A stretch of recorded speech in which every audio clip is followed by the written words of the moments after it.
The Rangers continue to be up and down and hot and cold. This is the Roundup.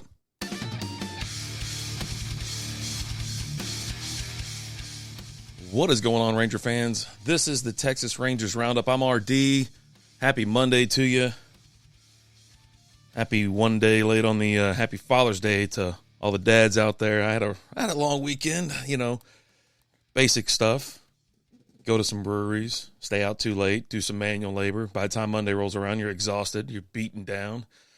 Rangers didn't help me none this weekend either, getting swept. Oh, buddy. After a decent showing against the Dodgers, the Mariners just beat them down. Fun games to watch. Some of them were, except for the Sunday game.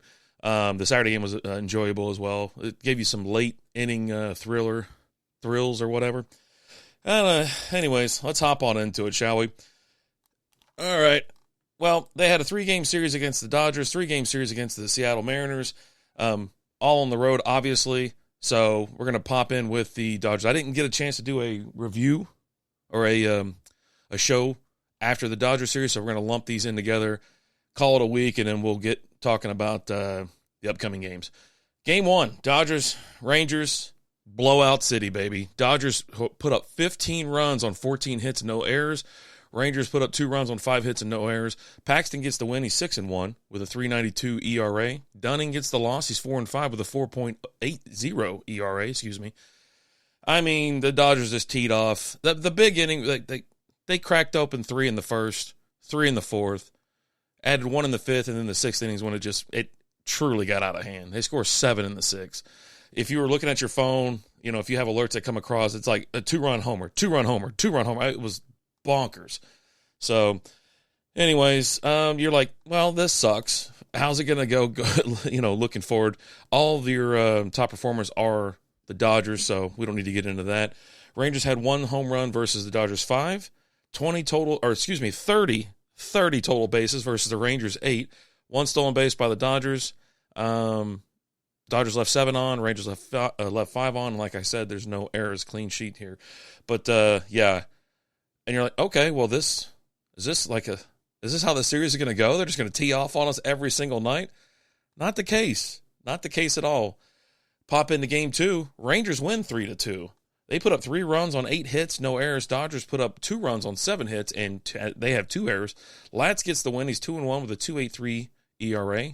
Buehler gets the loss. He's 1-4 with a 4.64 ERA. Yates gets his 9th save of the season, and he's rocking a 1.16 ERA.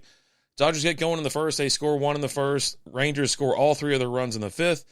Now, Dodgers do score 1 in the 9th, and then I'm pretty sure, if I'm not mistaken, this was the one that came down to the game ended. Yep, at the plate. Pages gets thrown out at the plate. Jonah Heim lays that tag down. It was a Jason Hayward hit to right center, and everybody just goes ape-ass. And then perfect relay, bam. And the third base coach did throw up the stop sign, right?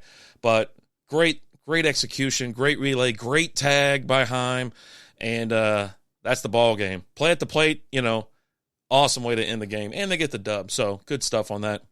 Your players of the game: Seager, 1 for 3, a homer, a walk, 3 RBIs, and a run. Leclerc threw 2 innings, 0 hits, 0 earned runs, 2 strikeouts. And then Ohtani, he had a homer. He got an RBI and a run. He went 1 for 4. Both teams had a homer. Rangers, 12 total bases versus the Dodgers 11. 1 stolen base for the Rangers. Left on, Rangers had 7, Dodgers had 6, and then the 2 errors by the Dodgers. Yeah, you're like, okay, bouncing back. Here we go. We're tied up in the series. Let's roll on in. And, they bounce. I mean, they get them one more time. Pitching shows up. They keep them to 1 run. Rangers win 3-1. Rangers put up 3 runs on 7 hits and no errors. Dodgers put up 1 run on 5 hits and no errors. Lorenzen gets the win, 4-3. 2.86 ERA. Grove gets the loss. He's 4-3 with a 5.09 ERA. Yates gets his 10th save of the year with a 1.11 ERA. I will say this. If you watch both these games, it was amazing because Robertson, I think, he should be your I'm not saying like the player of the game or whatever, but he had 2 amazing nights striking out Betts, Ohtani, and Freeman. Bam, bam, bam. You know what I mean? To get out of the inning, to save the game, to lock it down. It was really good stuff. Your players of the game: Lorenzen, he threw 7 innings, he gave up 4 hits, 1 earned run, 2 strikeouts. Pages went 2 for 4, had a homer, an RBI, and a run. Garcia is 2 for 3, a walk, and 2 runs. The only homer of the night was by Pages, obviously. He hit the only homer in the game. Total bases by both teams were 8. 2 stolen bases for the Rangers. Both teams left on 6 runners, and no errors in this one. So, fun little night of baseball, low scoring. Rangers scored 2 in the first, and then tack on their third in the third. Dodgers just scored their solo run in the 7th. Very nice, good stuff to see. And these are like these 2 games where they score 3 runs and they're able to get a win, and it's great. But you just need more runs. You got to score more runs. You're not always going to be able to hold like one of the best teams in the league to 1 and 2 runs, obviously, because they scored 15 on game 1. But they win the series. Great stuff. Feeling it. They head up north to Seattle for 3 games. You're like, all right, man, just beat the Dodgers 2 out of 3 in their house. Let's go. Oh, buddy, it falls apart. Wheels come off super quick on this one. The sticks go almost completely silent. There was a glimpse of hope, a little bit of fun. But, game 1, Mariners beat the Rangers 3-2. Rangers scored 2 runs on 5 hits and 1 error. Mariners score 3 runs on 8 hits, and they have 0 errors. Castillo gets the win, 6-7 with a 3.32 ERA. Heaney gets the loss. Heen dog, he's 2-8 with a 4.19 ERA. Stanek gets his 6th save of the season, 4.05 ERA. Your players of the games are all, mostly Seattle Mariners. Castillo, he threw 6 innings, gave up 4 hits, 2 earned runs, 7 strikeouts. Garver went 1 for 2, a homer, 2 walks, 2 RBIs, and a run. Urania threw 3 and 1/3 inning pitch, gave up 2 hits, no earned runs, and had 2 strikeouts. Very nice stuff. The only homer, like I said, is by Garver. And then Mariners had 11 total bases versus the Rangers 8. Both teams had a stolen base. Mariners left 7 runners on versus the Rangers leaving 5. And the lone error was by the Rangers. So, it's like, okay, score another 2 runs, 3 runs. You're going to nickel and dime me here, and then we're going to lose. We lost 3-2.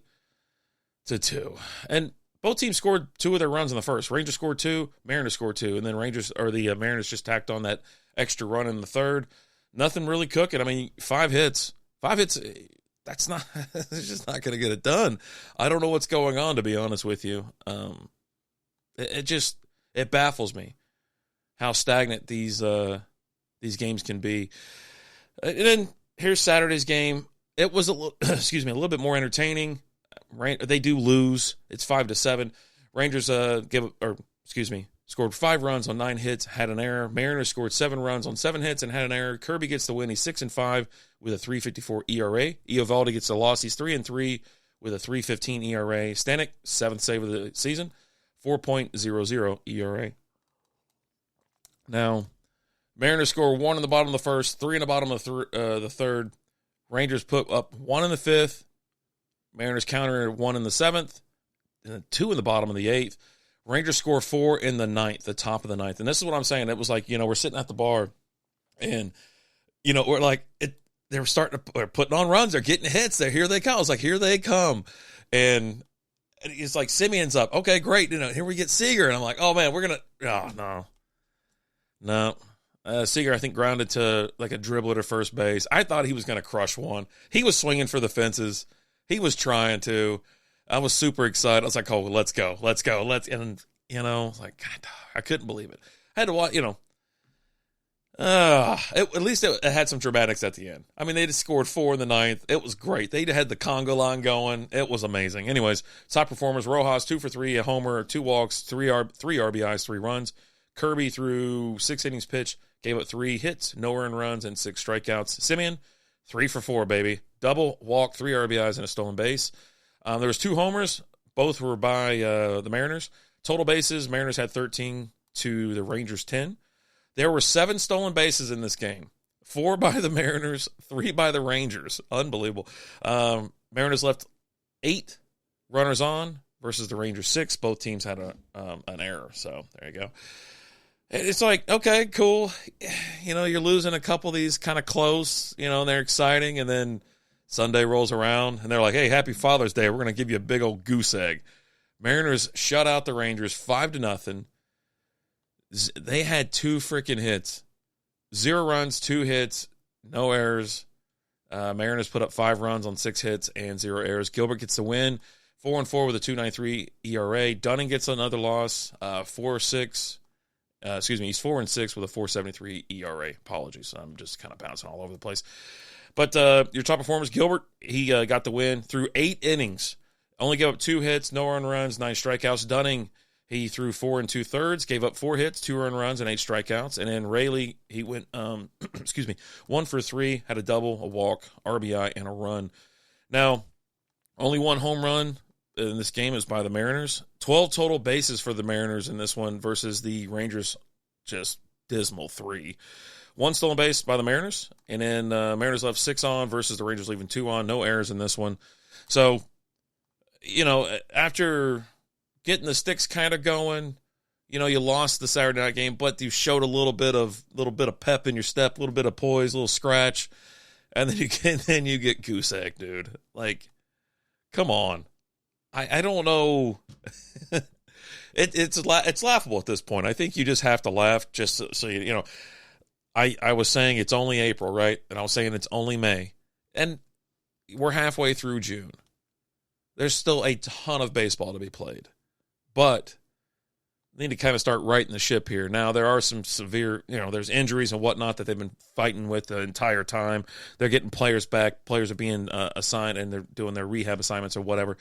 So there is some hope out there, but it is nerve-wracking at times because you go and beat a really good freaking team like the Dodgers, and then you kind of, I don't know why, but you kind of dismiss the Mariners. Even though the Mariners, I think, have a better record than the Dodgers at this point. I don't know. We'll look at the standings here in a little bit.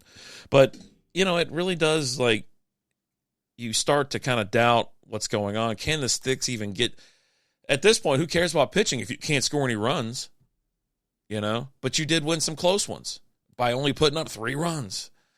Oh, buddy. It is what it is. The Rangers will get you every freaking time. If we'll look at some stats, they're not great. They're actually quite low, to be honest with you. Corey Seager leads the team in home runs at 14, Adolis Garcia at 13, Simeon at 11. No one else is above 10.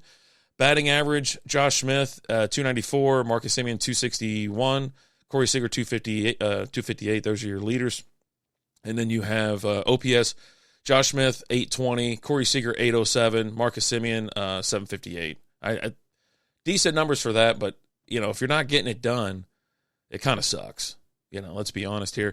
And I did want to mention a couple things before we can take a look at the standings if you want, but I just wanted to go over these are some stats. So Texas is 18th in runs, 17th in hits, 30th in doubles. That's dead last, by the way. 14th in triples, 20th in homers, 18th in RBIs, 16th in walks. Holy crap. That's not great. Not great at all. 26th in strikeouts, 22nd in stolen bases, 27th in caught stealing, 8. They're 18th in batting average. They're rocking 238 as a team. They're 22nd in slugging, rocking a 370. 19th in OPS, 676. Now with pitching, they're 16th in ERA. They're right at 4.00. They're 28th in saves. They only have 12.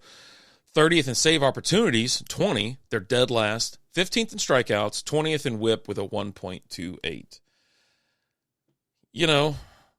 Just all around, this team should be performing so much better. Look at the talent. Look at this is, they just won a World Series last year. I don't understand. I don't get it.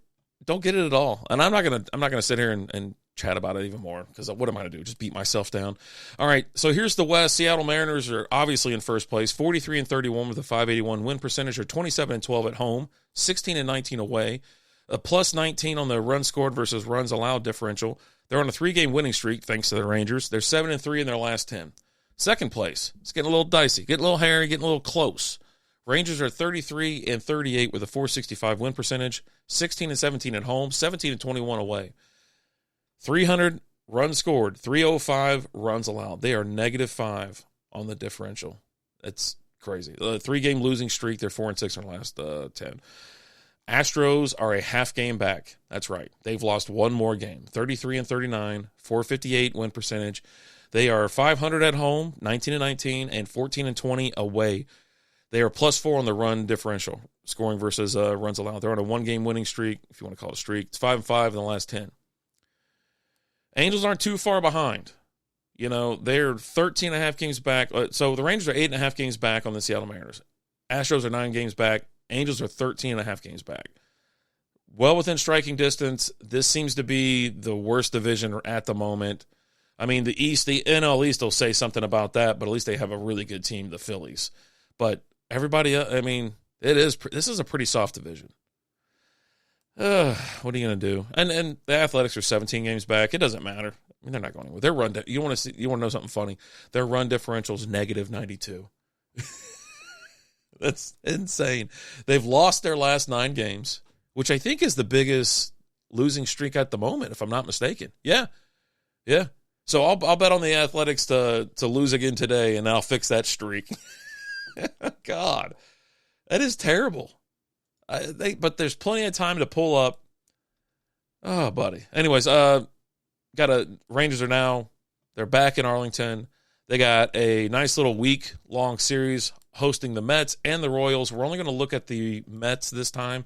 I'll pull. Hopefully, I can get a Royals. They do have a day off on Thursday, so it looks like I'll be able to do a little preview for the Royals match.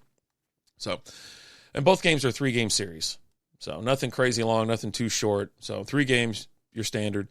The Mets right now they're 4th in the National League. You know, they're over in the NL East. Pardon me, and they are in a tough division, but they have the same record as the Rangers. Actually, 1 less loss.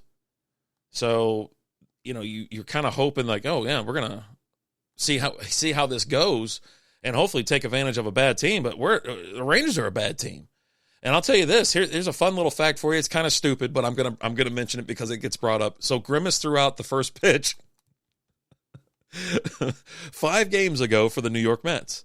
They are 5-0 since he threw out the first pitch. They're on a 5-game winning streak. They're 33-37 with a 471 win percentage. They're 13.5 games back on the Phillies in the East. They're 18-23 away, but they're 15-14 on the road. They're -18 on that run score differential. Like I said, they're on a 5-game winning streak, and their last 10, they were 8-2.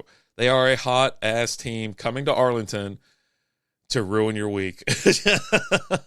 All right, let's take a look at some starting pitchers. This is probable pitchers. Monday, tonight, 7:05 pitch time. You got David Peterson, left-handed pitcher, 2-0 with a 4.32 ERA with 6 strikeouts. It's an unbelievably low number. John Gray's hitting the bump tonight for the Rangers, 2-2 with a 2.17 ERA, 63 strikeouts. We're going to talk about promotional schedule as well coming up.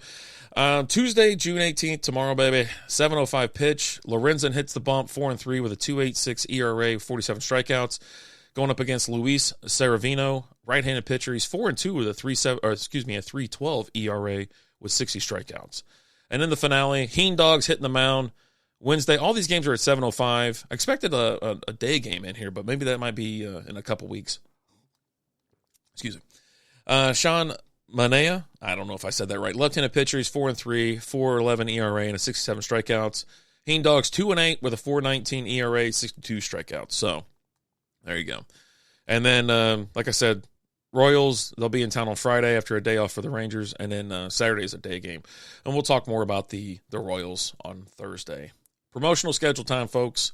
It's Mondays. So 10-ounce Rangers water drink special from gate open until first pitch at the Terramana Terrace behind Section 134. Then you're going to want to get there early on Tuesday and Wednesday. All right? Seager and Simeon Silver Slugger bats for the first 10,000 fans presented by American Medical Response. So you know how it works with these promotional items. They're pretty cool. They've actually been really nice this year. But, you know, you've seen people, especially for the World Series rings, they get there early, like 7 a.m. You know, bobblehead people, they get there early as well.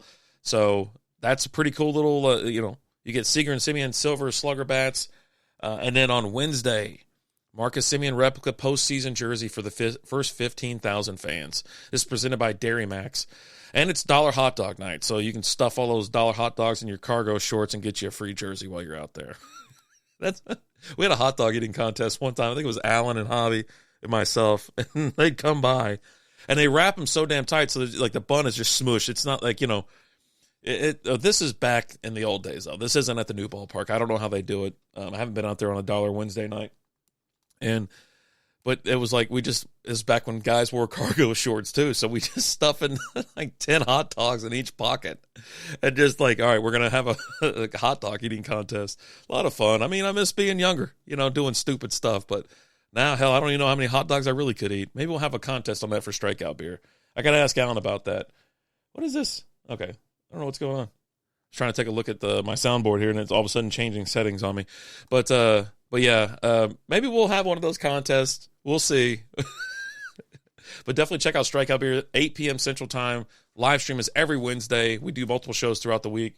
Oh, my dog just came in here and stole a piece of paper. I think it was a inspection form. Great, thanks. She's a thief. Anyways, so yeah, cool promotional items going on at the ballpark. Get there early if you want these. I'm telling you right now, it really does. People get there so freaking early. Here's some latest news. Jonah Heim was on paternity leave. Congratulations to him and his wife. I didn't heard anything else. I hadn't seen any pictures or anything like that be posted. Josh Young and Josh Spores begin the rehab assignments. So that's awesome news. You're bringing back your third baseman and you get a good pitcher. Cole Winn was recalled from AAA Round Rock. Jesus Tanico was designated for assignment. So, yeah, I mean, Evan Carter's supposed to be back next month with his lower back soreness. And then obviously with Josh Young returning, that's great news. And then also Scherzer, he's supposed to be coming back one of these years. I don't know when. There'll be some point in time where Max Scherzer comes back to the Rangers, and then I'm sure he'll be injured within a month. I'm not trying to be a jerk. I'm just saying. And then Cody Bradford, he's still supposed to be back in June. We're running out of June dates here, buddy. We need you to get back as soon as possible. Lower back strain and stress fracture on his rib. There you go. I mean, they need to get out here. You got to jump on the Mets early because they do score runs. You can hold them to a low number if your pitching's on fire, but they'll jump all over you. They score 11. They beat the Padres 11-6 yesterday. They've jumped on the Mariners 10-4. So they're very capable of putting up 6, 7, 8, 9, or 10 runs on you. You got to keep them in check. But that's going to do it for me. Thank you so much for listening. And, let's go Rangers. Y'all have a great week. Let's go. Let's go Rangers! Let's go Rangers! Let's go Rangers! Thanks for listening to the Roundup.